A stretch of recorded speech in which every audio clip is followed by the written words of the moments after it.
दक्षिणी लेबनान से सटा उत्तरी इजराइल हिजबुल्लाह के हमलों की आग में जल रहा है। उत्तरी इजराइल में शायद ही ऐसा कोई इलाका बचा हो जहां पर हिजबुल्लाह के रॉकेट, मिसाइल और ड्रोन न गिरे हों। और इन हमलों की वजह से लेबनान बॉर्डर से सटा इजरायली क्षेत्र करीब करीब वीराने में तब्दील हो चुका है। लेकिन इसके बावजूद इजरायली सेना और हिजबुल्लाह लगातार एक दूसरे पर हमले कर रहे हैं।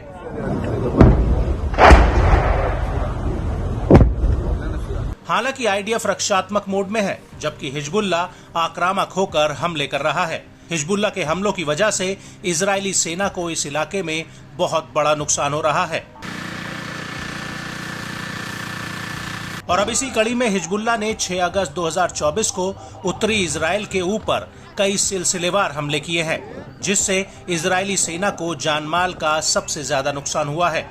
दरअसल इस बार हिजबुल्लाह ने कैला बैरक्स में बने इजराइल के एयर और मिसाइल डिफेंस सिस्टम पर ताबड़तोड़ तरीके से बमबारी की है। साथ ही जारिद बैरक्स के पास अबू दाजा हिल और तालेत अल करंतीना में इजरायली सैनिक इकट्ठा हो रहे थे, जिन पर हिजबुल्लाह ने मौका पाते ही हमला कर दिया। हिजबुल्लाह का कहना है कि उसने कब्जे वाले कफार चौबा में भी रोइशत अल अलाम में आईडीएफ पर रॉकेट प्रोपेल्ड हथियारों से हमला किया है। हिजबुल्लाह का यह भी कहना है कि उसने अल मर्ज में भी गोला बारूद बरसाया है।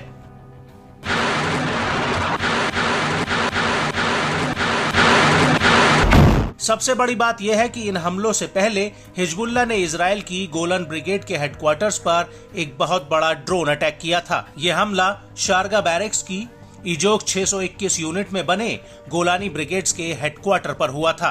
यहाँ पर हिजबुल्लाह ने कामिकेज ड्रोन्स का एक जत्था फायर कर दिया था, जो सीधे अपने टारगेट पर जाकर गिरा था। इस हमले को लेकर हिजबुल्लाह का कहना है कि यह अटैक एकदम सटीक रहा है और इस अटैक में आईडीएफ को भारी नुकसान भी हुआ है।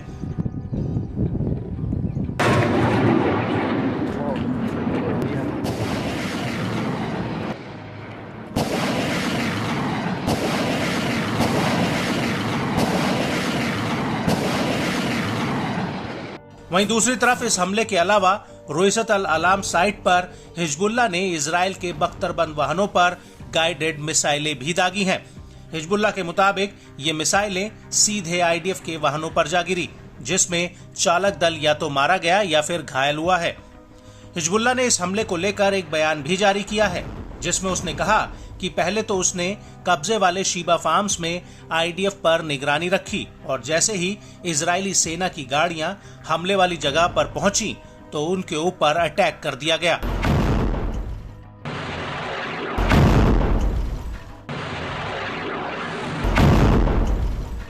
वहीं इजरायली सेना ने भी माना है कि पश्चिमी अल जलील में हुए ड्रोन हमले में उसके 6 जवान घायल हुए हैं। आईडीएफ के मुताबिक ड्रोन्स का मलबा कैला बेस के आसपास गिरा है। वहीं इजरायली मीडिया का कहना है कि रूट नंबर 4 के पास दक्षिणी नहारिया में कुछ सेटलर्स भी घायल हुए हैं और इसी इलाके में इजरायली इंटरसेप्टर मिसाइलें आकर गिरी हैं। इजरायली मीडिया के मुताबिक इस घटना में कम से कम 19 लोग घायल हुए हैं और इनमें से एक व्यक्ति गंभीर रूप से घायल हुआ है। मीडिया रिपोर्ट्स के मुताबिक इन सभी घायलों को नहारिया के गैलीली मेडिकल सेंटर में भर्ती कराया गया है। भर्ती कराए गए लोगों में 17 लोग मामूली रूप से चोटिल हुए हैं।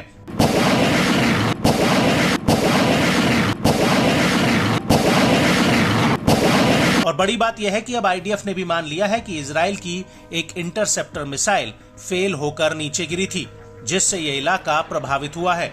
वहीं हिजबुल्लाह के कई ड्रोन नहारिया और आर्मी बेस में जाकर फटे हैं, जिनसे भारी नुकसान हुआ है।